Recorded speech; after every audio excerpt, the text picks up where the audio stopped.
prata a $50, ouro a $4.000. O que parecia apenas uma fantasia há um ano agora parece uma probabilidade crescente. Hoje estou acompanhado por John Lee. Ele é um empreendedor de sucesso, executivo no setor de mineração. Ele vai nos contar sobre avanços empolgantes em uma de suas novas empresas relacionada a um mineral crítico chamado fluorita. Vamos descobrir tudo sobre isso. Vamos começar falando sobre o que aconteceu no setor de metais preciosos e o que John vê para o futuro. Ele é definitivamente uma das mentes analíticas mais afiadas. John, bem-vindo de volta ao Ron's Basement. Fico feliz em estar de volta, Ron. Conversávamos antes de entrar no ar. Faz um ano desde nossa última conversa. E olhando para trás, naquela época, tínhamos o preço da prata a $30 e o ouro estava significativamente mais baixo.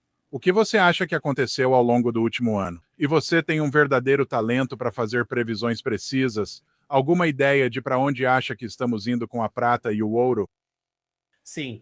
Ron, antes de tudo, lembro que não só há 2 anos e meio, o ouro estava a $1.800 e a prata está ficando para trás, como já comentamos nos anos anteriores. A movimentação do ouro realmente me surpreendeu um pouco, porque assim que ultrapassou 1.800, foi direto para 2.200.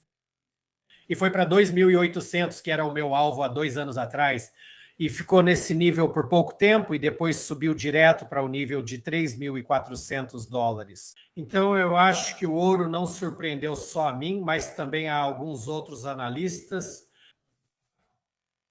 E agora o ouro está em 3.800. E meu alvo para o ouro, cerca de 6 meses atrás, era na faixa de 3.400, 3.300, $3.500, que é a média móvel de 200 dias, mas não ficou consolidado lá por muito tempo antes de iniciar outra alta. E o que estamos testemunhando agora, vamos falar sobre o ouro primeiro, é que ele está em uma fase totalmente diferente, é um fora da curva, está em uma zona completamente nova. E praticamente qualquer relação que você possa imaginar, como a relação ouro-prata, ouro-parceiro, ouro-petróleo, todas superaram as expectativas. E não há sinal de desaceleração. A movimentação do ouro está muito, muito forte, o que indica compra física. Digo isso, Ron, porque normalmente o ouro é negociado de forma inversa ao dólar, pelo menos no curto prazo. Mas o que você está vendo agora é que o ouro está subindo quando o dólar está em alta, quando o dólar está em baixa, quando há guerra, quando não há guerra, quando as ações estão corrigindo e quando não estão corrigindo. Então, simplesmente, o ouro está muito forte, tanto nas aberturas de Londres e da Ásia, quanto na abertura da COMEX em Nova York. E o que estamos vendo agora é que o ouro está entrando no que provavelmente será a fase de disparada final. Eu estava em outro programa há um mês e o ouro estava a 3.500. Quando o ouro passar de 3.800, entrará em fase de disparada exponencial. E já em menos de um mês, estamos em 3.900. Se você analisar historicamente, a única analogia que posso fazer é com a janela do ouro em 1972, quando era $35, e o ouro levou cerca de 10 anos para chegar a 800, que é cerca de 25 vezes o valor de quando o rally começou, quando a janela do ouro foi encerrada. Se você observar o rally do ouro iniciado em 2000, quando Gordon Brown, do Banco da Inglaterra, vendeu o último lote de ouro por $250, verá que ali começou o rally em 2000 e 2001. Mesmo que não exista uma janela do ouro para ser quebrada, implicitamente o ouro tem sido fortemente controlado pelos cartéis. Então, se você extrapolar, se você usar os anos 70 como guia e multiplicar o ponto de partida de $200, $250 por 25, e você vai chegar a um nível em torno de 5 a 6 mil dólares.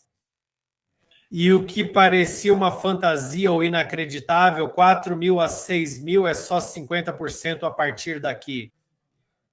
Certamente vai ser provavelmente mais fácil do que foi de 1.800 para 3.600 num piscar de olhos. Então, não acho que seja pedir demais. E então, se você perguntar sobre os motivos disso, Ron's Basement, você e eu conversamos há 1 ano e há 2 anos, não tem a ver com inflação, tudo seu a $2. Não tem a ver com a guerra, porque a guerra está esfriando, não está sendo intensificada.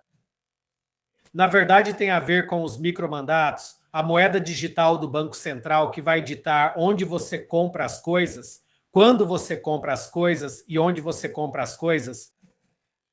E os bilionários de mais de 100 bilhões e os bilionários, o Jeff Bezos, o Elon Musk, os irmãos Coates, os Zeras, certo? Os sauditas, eles não querem fazer parte desse jogo de receber ordens sobre o que fazer. E então, a única maneira de contornar isso é o ouro. Pense em uma forma, sabe, com o advento dos créditos de carbono e da moeda digital do Banco Central, vai haver uma situação num futuro próximo, antes de 2028 ou 2030, com certeza, que você não pode ir aos restaurantes ou lugares que gostaria, pois são exclusivos para membros, como um clube Michelin, só por convite. E então, a maneira como eles fazem isso é impondo créditos de carbono e micromandatos através das CBDCs. Muitas pessoas não querem aturar isso. Não são republicanas, nem vermelhas ou azuis. Só querem manter seu padrão de vida. Por isso você vê essa situação. Continua a valorização do ouro, do ouro, do ouro. Então eu acho que é isso no geral. Podemos falar sobre prata se você quiser, mas podemos abrir para seus comentários e perguntas. Sim, acho interessante porque acompanho o mercado de ouro de perto. Isso, eu concordo com você, como você disse, que estamos entrando nessa nova, acho que era de potencial controle digital, em primeiro lugar, e as pessoas querem escapar. Queria te perguntar sobre essa questão que você mencionou, pois não encontrei uma forma melhor de descrever as elites que estão meio que migrando para o ouro para se protegerem desse tipo de futuro. Você acha que já começamos a ver isso? Moro nos Estados Unidos e meus vizinhos não falam sobre metais preciosos. Você acha que a gente pode ver nos próximos 2 ou 3 anos mais investidores generalistas entrando, tipo, pessoas comuns investindo em metais preciosos, incluindo ouro e prata? E isso também poderia ter um grande impacto na demanda. Sabe, minha mãe tem 80 anos e eu tenho que arrastá-la até o ourives para comprar ouro. Então, de modo geral, a classe média dos Estados Unidos ou da China está endividada e não se preocupa se o dólar está desvalorizando ou com o preço do ouro ou da prata. Se observar o mercado das mineradoras de pequeno porte, a presença das mineradoras de pequeno porte está longe de um pico. Elas nem sequer estão perto do nível de 4 anos atrás, quando a prata estava a 3.528 e o ouro a 1.800. Parte disso é o excesso de coisas. A classe média está se esvaziando e há um vazio a preencher. Quer dizer, eu tenho 50 anos e quando entrei nesse meio era o ano 2000. Tenho 25 anos de experiência em mineração e muitos dos que eu admirava já faleceram ou se aposentaram. Então esse vazio ainda precisa ser preenchido pela geração Z, pela geração X ou pela geração Y, seja lá qual for. Então não há muito capital discricionário da classe média para entrar nesse setor. Eles só se preocupam em pagar as prestações da hipoteca e os pagamentos do cartão de crédito. Então, eu não estou vendo esse nível de participação febril dos investidores de varejo. E eles nunca vão realmente fazer diferença. O que realmente vai fazer diferença? Entrando na fase explosiva, alguns desses fundos algorítmicos, especialmente, seriam os que impulsionariam essa fase. E alguns dos que chegam por último, talvez alguns asiáticos, e alguns desses family offices planejando essa alocação técnica, independentemente do preço. Então, ainda não estou vendo o FOMO. Ron's Basement. E como eu disse, o ouro é dele mesmo, é seu próprio, seu único elemento. Ninguém sabe como qualquer um que fingisse te dizer qual seria o topo está viajando, fumando alguma coisa, certo? Todos os indicadores técnicos estão fora do nosso alcance. Porém, como eu mencionei, eu não ficaria surpreso de ver isso acontecer.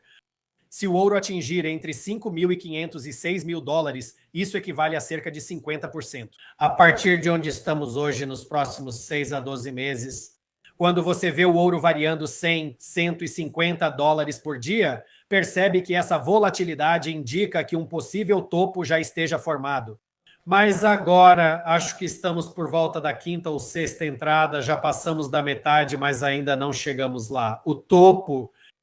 Sim, muito, muito interessante, sim. Eu ouvi alguém dizer alguns dias atrás algo em que eu nunca tinha pensado. Quando se trata de ouro e prata, eles meio que seguem suas próprias regras. Isso me fez pensar, talvez seja porque eles são reserva de valor, dinheiro, ou como quiser chamar, há milhares de anos. Que a gente pode olhar para vários fatores diferentes, mas no fim das contas, ouro e prata realmente podem se comportar de forma independente de muitas das relações que eu conheço, que eu observo e que acho que muitos analistas também observam. A gente perde essa noção de que esses são as formas originais de reserva de valor e dinheiro.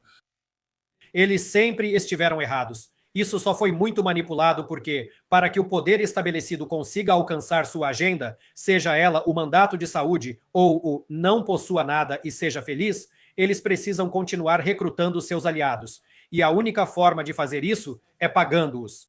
Como os comunistas, eles gostam de usar o dinheiro dos outros. Esse dinheiro vem da impressora, mas se você tem ouro e prata, dinheiro real, eles nunca usarão ouro ou prata do próprio bolso para financiar a agenda deles. E é por isso que Elon Musk estava falando sobre as 14 impressoras mágicas que eles encontraram. E isso foi só no começo deste ano com o Doge. E eu venho dizendo há muito tempo que existem algumas máquinas por aí e ninguém, a pergunta que deveria ser feita é quem está projetando que tipo de sistema operacional, certo? Quem está projetando o hardware, quem está projetando o software? E eu não ficaria nem um pouco surpreso se alguns dos poderosos estivessem possuindo algumas dessas máquinas e acabassem literalmente imprimindo centenas de bilhões de dólares diariamente para pegar ativos reais, imóveis, terras agrícolas, SP500, e eles não estão se expandindo para mercados estrangeiros como o Nikkei. Está atingindo uma máxima histórica, mas os mercados, a economia está indo muito mal. Eu estou na China agora. É um feriado nacional, mas quase não tem ninguém na rua. Eu estava em Hong Kong ontem. Nunca vi Hong Kong tão parado. Não tinha ninguém no aeroporto. Então, com certeza, há um desacoplamento entre as economias e o mercado de ações. A única explicação para o desempenho do mercado de ações é que os reis ignoram as regras, imprimem dinheiro e compram ações. Quero falar, mas voltar um pouco mais sobre o ouro. Sabe, as pessoas estão se perguntando como a grande mídia não está atribuindo um bom motivo para a alta do ouro. E é por isso que eu acho que o ouro ainda tem espaço para subir, porque, veja, o petróleo está a 60 e não há crise financeira e realmente não há outra guerra. Então, por que está indo a 4 mil? Ninguém pode realmente te dizer isso. Por isso, acredito que o ouro ainda tem espaço para subir. Agora, Ron's Basement, deixa eu falar um pouco sobre prata, que é realmente a minha paixão.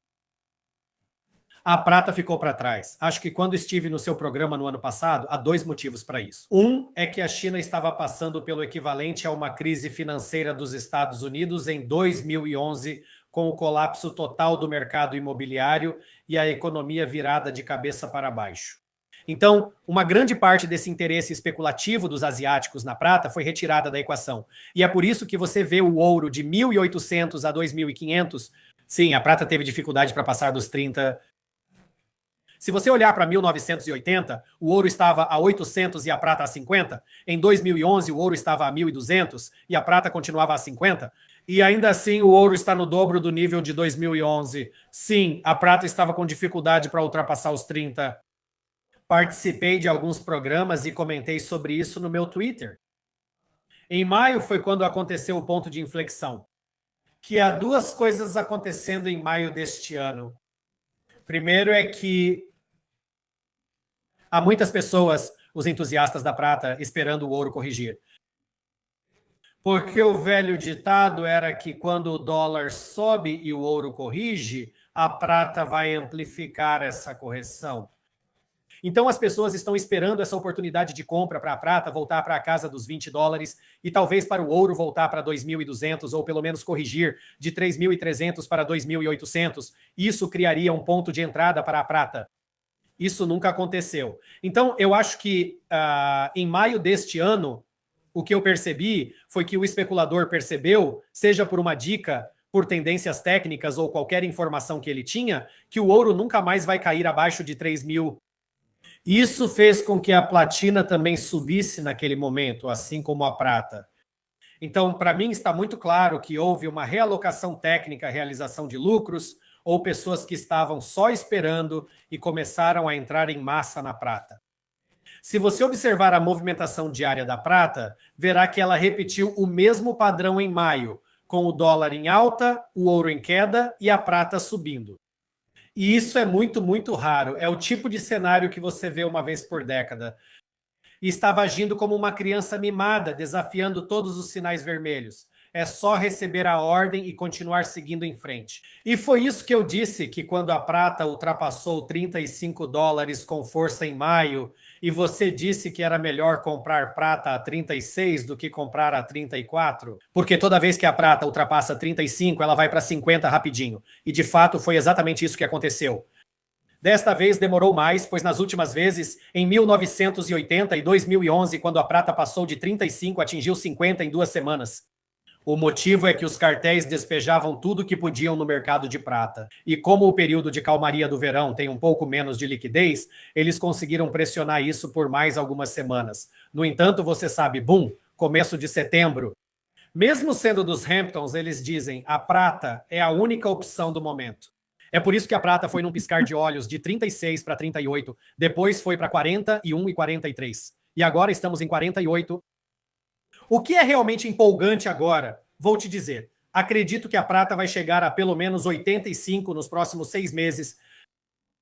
Se você olhar para a formação de xícara com alça, já houve 2 formações de xícara com alça. Uma é em, vou só colocar no meu gráfico, uma é em no ano de 2020, ano de 2000, quando a prata estava a $4 ou 2.503 por onça, a linha de pescoço era 750. Estou vendo o gráfico agora. Em 1998 e em 2004, a linha de pescoço era 750 e o ponto mais baixo, o fundo da formação de xícara com alça, era 3.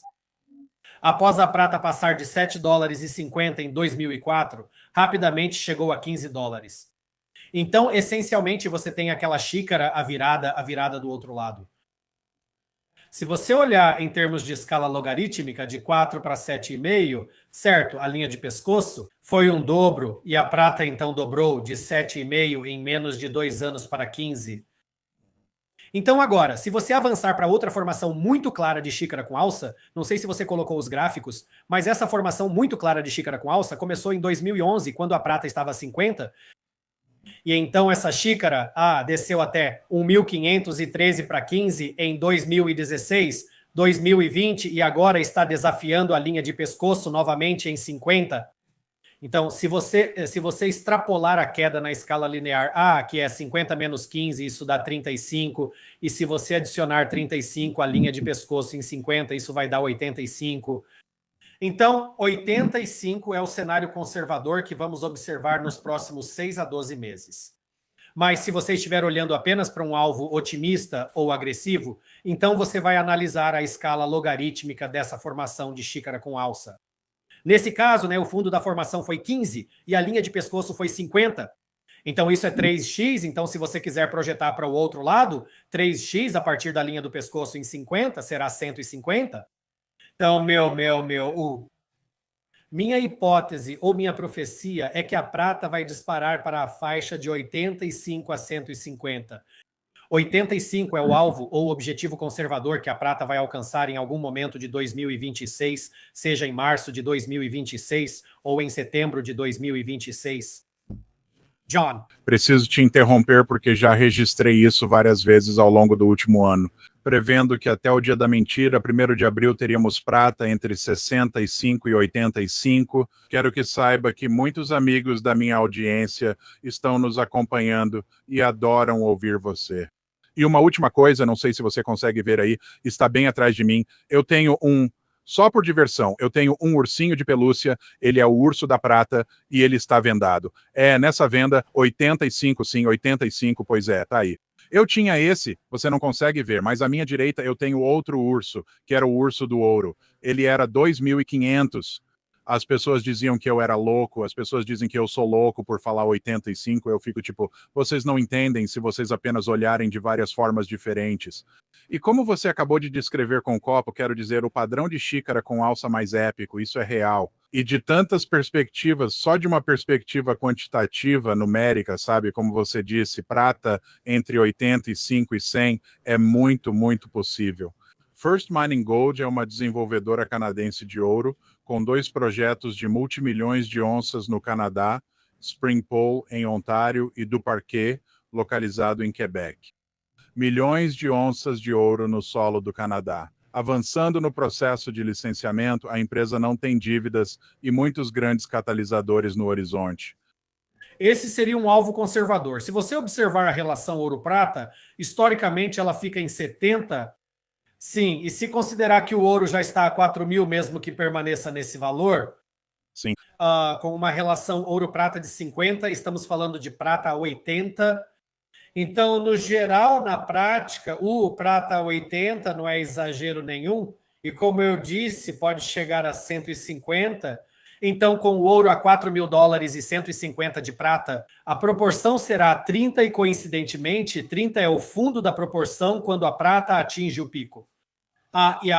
Então, se você olhar para o desempenho das mineradoras, especialmente em prata, a First Majestic ainda não está nem na metade do que era no pico de 2021.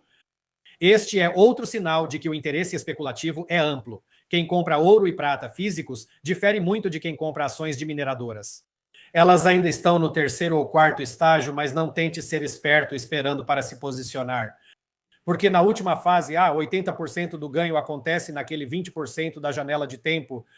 As ações de mineradoras podem dobrar ou triplicar nessa fase de euforia final, semelhante ao Nasdaq, que foi de 1.500 para 5.000 no início dos anos 2000. Eu estava nesse mercado por 6 meses. E estamos entrando nessa fase enquanto falamos.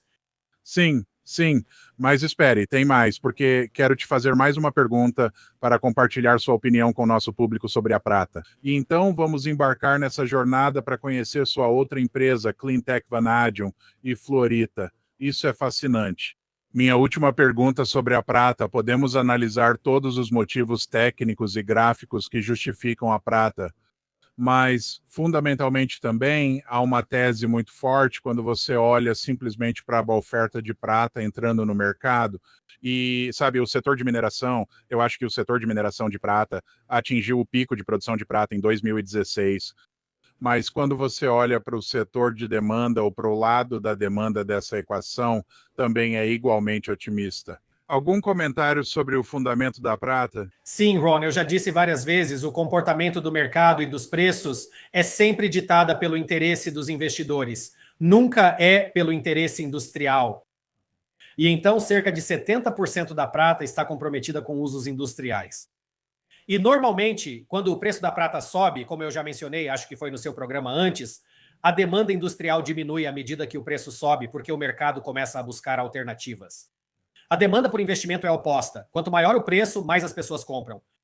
E para dar mais alguns exemplos, seria, por exemplo, o mercado imobiliário, o preço dos apartamentos, por exemplo, na Ásia ou em outros lugares, a capacidade de compra nunca foi um bom indicador para determinar o topo ou o fundo do mercado. E se esse for o caso, levaria uma vida inteira de ganhos sem impostos, sem ser tributado na Ásia, como Xangai ou Taiwan. Ainda assim, você não conseguiria comprar uma casa. O mesmo acontece em Singapura. Outro exemplo seria o petróleo durante a Covid, que chegou a ficar negativo. Quero dizer, como isso é possível? Só para te dar uma ideia disso em relação aos metais, é sempre a demanda de investimento que impulsiona o mercado. Então, eu não daria muita importância para a demanda industrial no setor solar em Guam ou em outros lugares. E outra coisa que também devemos ter em mente, como a prata pode ser imprevisível, é que ouro e prata são coisas completamente diferentes. Todo o ouro já extraído ainda está por aí.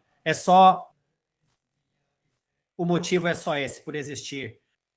Mas se você olhar para a prata, da produção anual de 1 bilhão de onças, 300 milhões de onças são para demanda de investimento. Então, 300 milhões de onças de prata a 50 dólares dá 15 bilhões. Isso é como uma gota no oceano. Por isso, Elon Musk e Jeff Bezos não conseguiram nem quiseram se envolver com isso. Mas quando a prata chegar a 100, aí sim é que realmente vai começar. Então ainda pode se tornar uma história autorrealizável para os grandes investidores. E os mesmos fundamentos para a prata ir de 100 para 200 não são diferentes dos de 50 para 100. Se você olhar para as criptomoedas, certo? Se a cripto pode chegar a 10 mil ou 100 mil, por que a prata não poderia fazer o mesmo? Não há absolutamente nenhum motivo para não acontecer. Então, no geral, acho que não consigo lembrar a próxima pergunta, porque estou com um pouco de rinite alérgica aqui na China. Mas sobre os fundamentos da prata, você pode jogar os fundamentos pela janela. É realmente uma dança das cadeiras. Isso só vai mudar quando as pessoas deixarem de comprar, mas ninguém sabe quando isso vai acontecer. Se o cripto pode alcançar 100 mil, porque a prata não chegaria a 1.000, realisticamente falando? Eu sei. Eu concordo 100%. As pessoas, eu acho, ficam presas nesse pensamento sobre a prata, de que ela nunca pode chegar a certos níveis. Como você disse, não há razão para ela não alcançar esses níveis. Então, eu sei que você é o CEO de uma mineradora de prata, a Silver Elephant, mas também é CEO de outra empresa, a Cleantech Vanadium. Eles têm algo que me fascina. Venho aprendendo sobre isso recentemente. Acho que sou como a maioria das pessoas, eu realmente não sabia nada sobre esse mineral crítico, a fluorita, e ele está subindo de preço e se tornando cada vez mais essencial para várias aplicações industriais diferentes. Você poderia nos falar sobre a Cleantech Vanadium e esse projeto de fluorita? Tenho muito interesse em aprender e acredito que será fascinante para nosso espectador também. Claro, primeiro Ron's Basement, vou atualizar rapidamente sobre a Silver Elephant, já que parte do seu público é acionista e nos procurou. Infelizmente, desde que participamos do seu programa no ano passado, a Elephant vinha indo muito bem com o projeto de prata. 100 milhões de onças no solo, já em produção e gerando lucro. Em 2024, o projeto Pula Calpaca produziu mais de 1,5 milhão de onças de prata com lucro. Infelizmente, uma parte importante da concessão de mineração que estava em produção teve nossos direitos de mineração naquela área cancelados pelo governo. E citando mineração ilegal, algumas forças obscuras se uniram ao governo para tirar de nós nosso contrato de mineração. E já faz quase um ano desde que a licença, desde que nosso direito de minerar o projeto foi cancelado. E até agora, já faz um ano, ninguém conseguiu apresentar qualquer prova de mineração ilegal. Então, o que descobrimos foi que existem algumas forças ocultas e convidados especiais que estavam trabalhando com o governo e nós somos vítimas ou fomos prejudicados como resultado disso. No entanto, acredito que passamos por um período um pouco sombrio nos últimos 12 meses e acabou de acontecer uma nova eleição. E o segundo turno vai ser no meio de outubro. E eu acho que vai haver uma mudança de governo. Estamos muito otimistas. Seguimos muito otimistas quanto à revalidação do contrato. Eu posso definir o momento, mas só quero tranquilizar seu público e alguns dos nossos acionistas de que não há absolutamente nenhuma evidência de mineração ilegal. Alguns maus elementos no governo já foram identificados e estamos meio otimistas de que, uma vez que haja uma mudança de gestão, nosso caso será revisado. E que a resolução para cancelar nossos direitos de mineração, a área dedicada, os direitos dedicados de mineração, seria restabelecida. Então, continuamos muito otimistas. E na empresa, há uma pequena parte da área que não está sob contrato com o governo, da qual possuímos a concessão. Então, começamos a minerar novamente. Assim, a empresa está gerando fluxo de caixa novamente. Isso é muito positivo.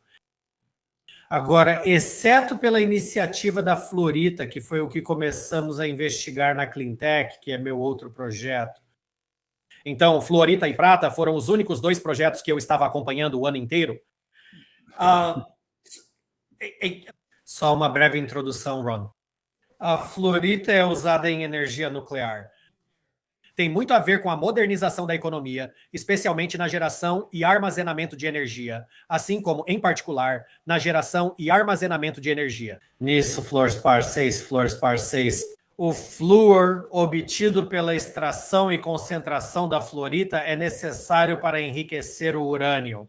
Você menciona o enriquecimento de urânio para uso nuclear e armamento? Tudo se resume a tirar o urânio do solo e concentrar esse urânio. Para fazer isso, você precisa gaseificar o urânio. E a única maneira de fazer isso é reagir flúor com urânio. E uma vez que o urânio é gaseificado, aí você pode passar pela centrífuga, que é literalmente como uma secadora, certo? E então o urânio mais leve, que é o U-235 ou urânio físsil, será separado do plutônio mais pesado, urânio U-238. E é esse U-235 físsil que você precisa para que a fissão aconteça e a energia seja liberada. E então o outro uso principal da fluorita ou do flúor é como eletrólito. E você ouve falar sobre o eletrólito de lítio e o eletrólito de sódio, você ouve falar sobre o cátodo e o ânodo, o grafite e o cobalto, Mas o que não está sendo mencionado é que o eletrólito, que é o hexafluorofosfato, ou seja, 6 átomos de flúor, é necessário como um veículo ou como um condutor. É o que eles chamam de eletrólito para os íons, para o lítio e o sódio se moverem de um lado para o outro entre o cátodo e o ânodo. E por isso, esses 6 átomos de flúor são necessários para cada lítio ou cada sódio, independentemente de serem baterias de lítio ou de sódio. O preço do fluorita aumentou 5 vezes desde 2000. E o que realmente mudou tudo e despertou meu interesse, Ron, é que a China se tornou importadora líquida de fluorita desde 2022. Eles estão ficando sem fluorita devido principalmente à revolução dos veículos elétricos. Então, o eletrólito dos veículos elétricos e o armazenamento de energia para energia solar e eólica, junto com o enriquecimento nuclear, representam mais de 60% do uso do flúor. Restam menos de 5 anos de reservas de fluorita na China e 50 anos de reservas de terras raras. Após o fim das restrições da Covid, o governo chinês ordenou intensificar a busca por fluorita em novas fontes, já que ele é essencial para baterias de veículos elétricos. Sem fluoreto de espato, não há armazenamento de energia para fornecer carga base a partir da energia solar gerada. E sem fluoreto de espato, não há energia nuclear. Ponto final. Então, eles estão atrás do fluorita mongol e do fluoreto de espato africano. E ainda assim, ao mesmo tempo, os Estados Unidos estão alheios, certo? Como aconteceu com o lítio e com as terras raras. É quase como se, quando a colisão, dias antes da colisão acontecer, ou a colisão já aconteceu com uma batida leve, que os Estados Unidos acordam e dizem, meu Deus, e que os Estados Unidos não estão gastando $1 bilhão em terras raras e $1 bilhão em antimônio. E agora, a fluorita ainda está fora do radar, porque o México está fornecendo toda a fluorita que os Estados Unidos precisam. No entanto, o desconto entre a fluorita mexicana e os preços da fluorita chinesa praticamente desapareceu porque a China se tornou importadora. O México não tem mais concorrência. E a China e a Mongólia respondem por 70% da produção de fluorita. E o México fornece 10%, ninguém mais faz isso. Em resumo, se os Estados Unidos quiserem independência energética, desenvolver IA exigirá 4 vezes mais energia.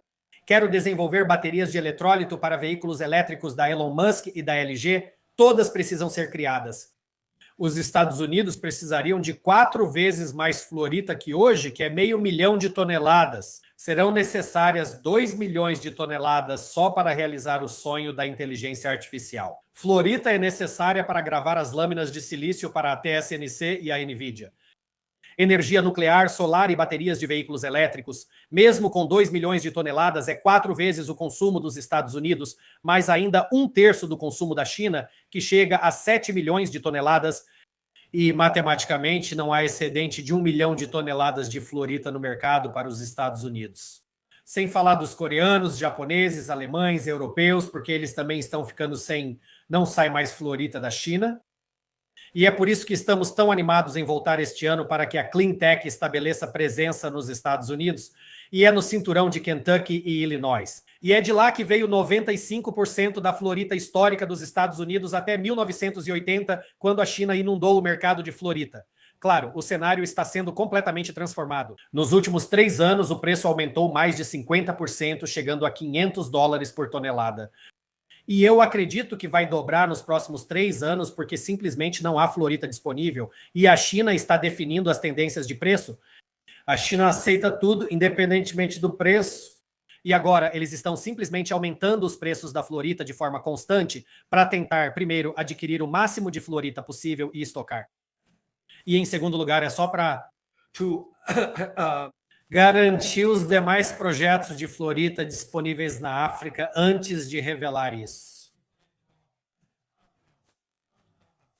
Então, o preço agora, mesmo já tendo subido 50% em relação a 3 anos atrás, é totalmente artificial. Eu facilmente vejo ele dobrando. Agora, vamos falar sobre a Clean Tech por 1 minuto.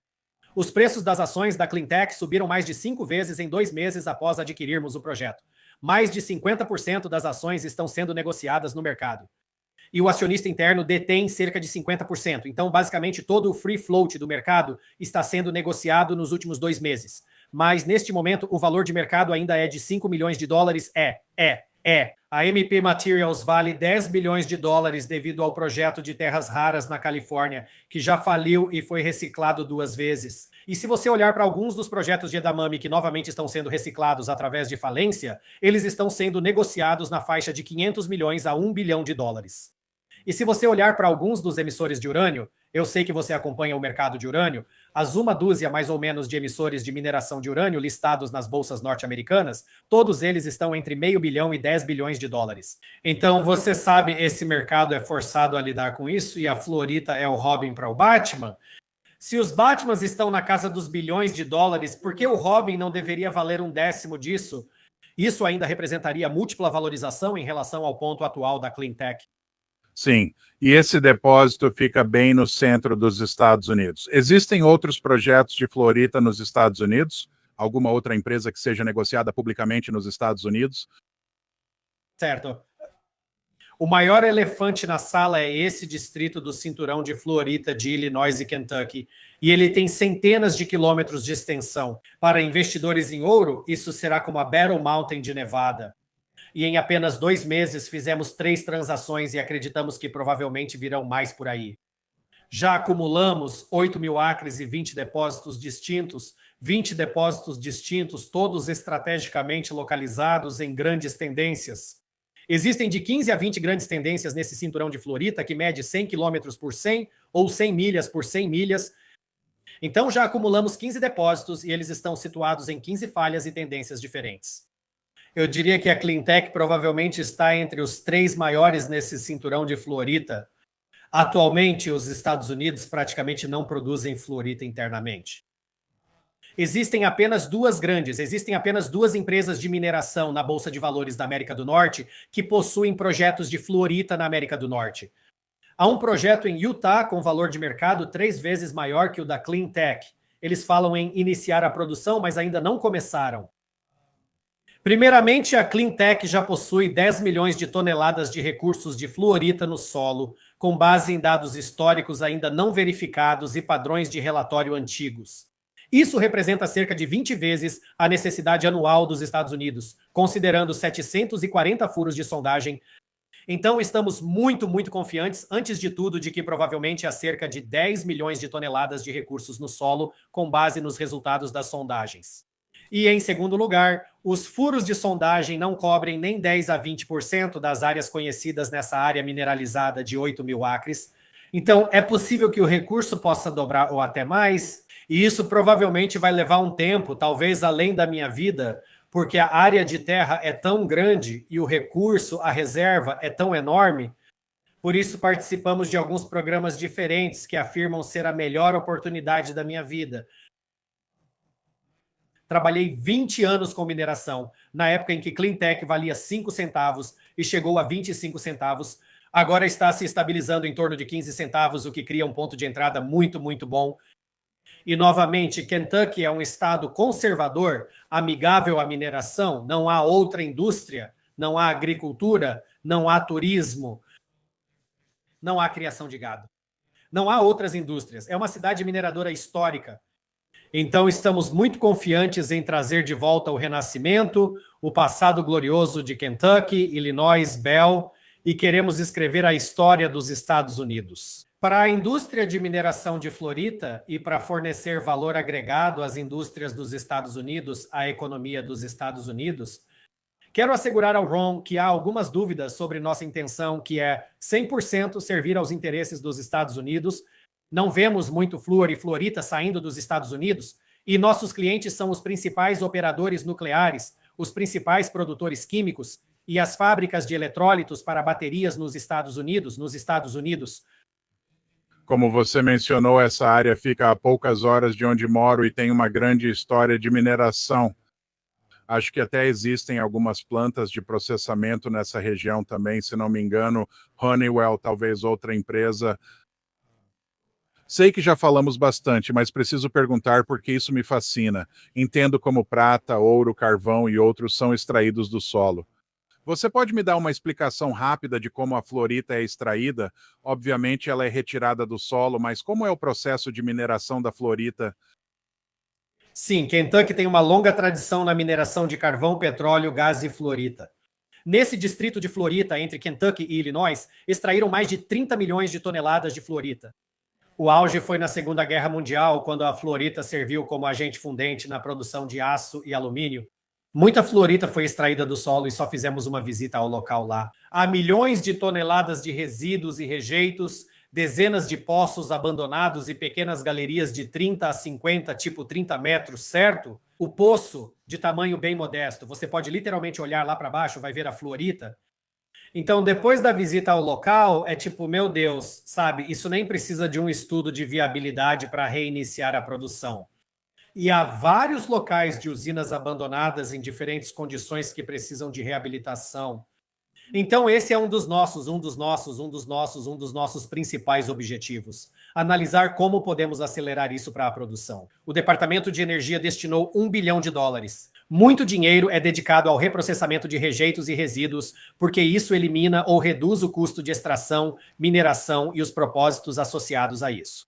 Honeywell, Alcoa e DuPont, assim como todos os grandes produtores químicos de Teflon e baterias, de produtos químicos, refrigerantes, agentes fundentes para o aço e também para reatores nucleares, todos eles já exploraram essa área. Mas então os mexicanos os convencem a não fazer mineração vertical oferecendo descontos. Então eles abandonaram seus direitos minerários em 2015 e foram embora, deixando tudo deserto. E é por isso que eu acho que foi como o último trem, a Cleantech pegou o último trem antes de realmente decolar, só nos últimos 12 meses. Então, estamos tentando acelerar o distrito de volta à produção, seja através de oportunidades de moagem terceirizada ou pegando um desses locais abandonados e instalando um moinho para colocá-lo em funcionamento. Para responder à sua pergunta, vou garantir que o processamento do espato seja muito parecido com o da prata. Então, o espato flúor retirado do solo é chamado de fluoreto de cálcio, que é CaF2. Então, o que você precisa fazer é concentrar esse teor de 10 a 30% que sai do solo para 80 a 95%. Então, uma vez que você o concentra em 80%, aí você pode chegar ao que eles chamam de grau metalúrgico. FAR, jogue nas usinas de alumínio e aço como agente fundente para remover as impurezas e fornecer aquela camada de oxidação, uma camada para evitar a oxigenação do aço e do alumínio. E então, quando você chega a 95% aí, eles podem vender esse CaF2, que é o fluoreto de cálcio, para a planta de processamento, onde o flúor é então produzido. E uma vez que o flúor é produzido, ele é altamente corrosivo e altamente reativo. Então, esse flúor precisa estar muito próximo ou da usina de urânio ou da planta química para produzir o refrigerante, para produzir o eletrólito, ou para produzir o hexafluoreto de urânio que será usado em um reator nuclear. Então, a Honeywell tem reatores nucleares e também há instalações de processamento de gás fluoreto, de hidrogênio, muito próximas desse distrito dos 4 pontos. Ok. Uma última pergunta rápida. Se você tivesse um pequeno recipiente com fluorita para mostrar agora, como seria? É lindo. Fluorita, uma fluorita pura, é vendida, como eu disse, uma pequena amostra de tamanho razoável pode valer milhares de dólares. É uma das pedras preciosas mais procuradas por colecionadores. Então, e ela é muito estável. Eu gosto de dizer flúor, então o flúor é o elemento mais reativo e corrosivo da tabela periódica. Por isso chamo de modelo da Victoria's Secret. Assim ela conseguiu reagir e até os nerds prestaram atenção. É por isso que ele consegue reagir com urânio, certo? O mundo dos livros, o nerd consegue reagir e levitar isso. Mas uma vez que ele se uniu, digamos, aos fluorocarbonetos, foi assim que o Teflon foi criado, certo? Esses revestimentos se tornam muito... Além disso, o fluorocarboneto é usado na produção do refrigerante. Então, no geral, fluorita é uma das gemas. Convido você a acessar nosso site e o YouTube da Cleantech CTV para ver algumas das belas gemas disponíveis. Mas isso não é, quero dizer, isso é só como a cereja do bolo. Se houver acionistas que fizerem visitas ao local, forneceremos amostras para levarem para casa. Mas no final, a própria fluorita é... Na verdade, eu não sei qual é a cor da fluorita. É parecido com prata. Assim como a prata nativa, o material extraído do solo, especialmente como óxido de prata, só parece terra, o que dificulta distingui-lo. Entendi. Quero mostrar o site da Cleantech. Ele está na tela agora. Cleantech CTV, que é o símbolo na Bolsa de Valores de Toronto, e na OTC STVFF. E já que estamos aqui, vou também mostrar a outra empresa da qual você é CEO e que mencionou anteriormente, Silver Elephant. Isso mesmo, Silver Elephant Mining. Vai ser emocionante acompanhar os desenvolvimentos em ambas as empresas. E John, eu realmente quero agradecer em meu nome e em nome dos nossos espectadores. Aprendemos muito hoje. Ouvimos previsões de ouro a $6.000 e prata entre 85 e 100 dólares. E claro, os desenvolvimentos empolgantes com Florita e Cleantech. Então, muito obrigado. Tem algo que eu esqueci de te perguntar antes de encerrarmos? Ah, de jeito nenhum. Quero dizer, a Force Power está na terceira entrada. Como mencionei para você, os Estados Unidos às vezes só agem quando a casa já está pegando fogo.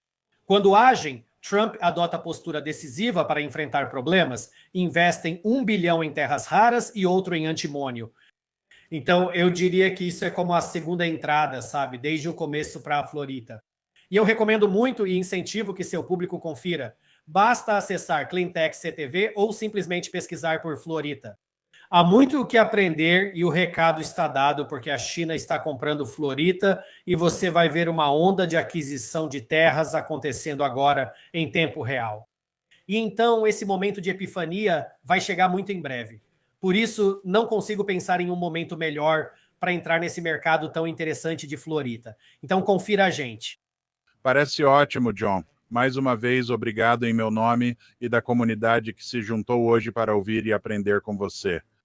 E espero que a gente se reúna antes de completar um ano para falar sobre preços mais altos dos metais preciosos e os avanços no setor de Florita. Obrigado. Mantenha-se firme, segure a prata, não venda a 50 dólares. Na verdade, vou acertar o fundo. Como disse o famoso operador de ações, certo? Eles podem acertar o fundo, mas não são os que mais lucram. Agora é hora de segurar firme. As pazes estão lá. O momento é o melhor momento. O jogo começa mesmo quando a prata ultrapassa 50. Não é o fim, mas o início da quinta entrada. Segure firme e aproveite a jornada. John, você disse exatamente o que eu ia falar. Tenho esse livro ali. Fique firme e saiba que você está certo, né? Não deixe de pegar um dos maiores livros de investimento de todos os tempos. Então, tenha um ótimo dia e a gente se vê em breve. Tchau. Se cuida.